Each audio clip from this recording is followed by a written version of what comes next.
আসসালামু আলাইকুম এভরিওয়ান। আজকে আমরা চলে আসলাম আমাদের বাড়ির পাশেই একটি ছোট্ট ক্ষেত তৈরি করা হয়েছে। তো যদিও এটা সম্পূর্ণ আমার আম্মু এবং আব্বুই এটা তৈরি করছে। তো এখানে হচ্ছে প্রচুর পরিমাণে শসা হয়েছে। শসাগুলো ছেঁড়া হয়নি, আমার জন্য রাখা হয়েছে। আমার খুবই শখ যে এই শসাগুলো ছিঁড়বো। তো এখন আমি আপনাদের সাথে ভিডিও শেয়ার করতেছি। এই যে দেখেন কত বড় বড় শসা হয়েছে এখানে। এই সাইজ দেখছেন মাশাআল্লাহ কত বড়। আসেন আরও দেখাই। এখানে প্রচুর পরিমাণে মাশাআল্লাহ শসা হয়েছে, কিছু এখনও হচ্ছে। এই মাশাআল্লাহ আজকে ইনশাল্লাহ আমরা এই শসাগুলো খাবো ইফতারিতে। যদিও আজকে রোজা চলতেছে, আজকে লাস্ট দিন ইনশাল্লাহ। এই হচ্ছে আমাদের শসা, দেখতে শসা তোলা শেষ। এখন আমরা আমাদের গাছে বেগুন নিব।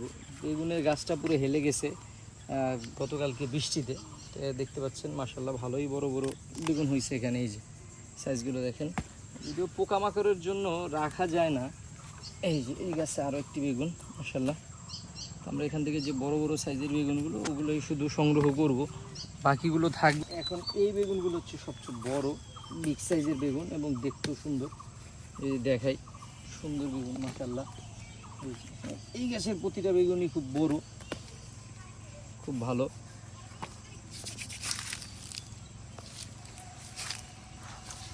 আরো বেশ কিছু বেগুন এখানে তো আছে।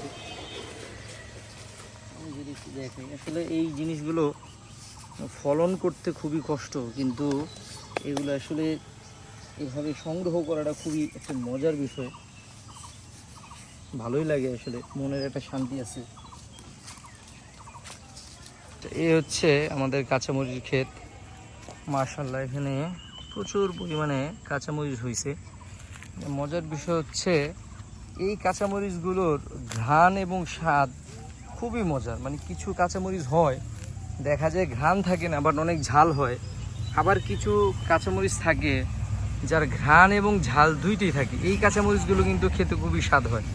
তো আমাদের মূলত গাছের এই কাঁচামরিচগুলোর ঘ্রাণ লাইক বোম্বাই মরিচ যেমন ঘ্রাণ হয় এরকম ঘ্রাণ এবং খুবই ঝাল। তো আজকে আমরা এখান থেকেও কিছু কাঁচামরিচ সংগ্রহ করব এবং এটা আজকে আমরা ইফতারিতে খাবো ইনশাল্লাহ। এই যে দেখতে পাচ্ছেন কত সুন্দর কাঁচামরিচগুলোর সাইজ দেখেন মাশাআল্লাহ, খুবই সুন্দর।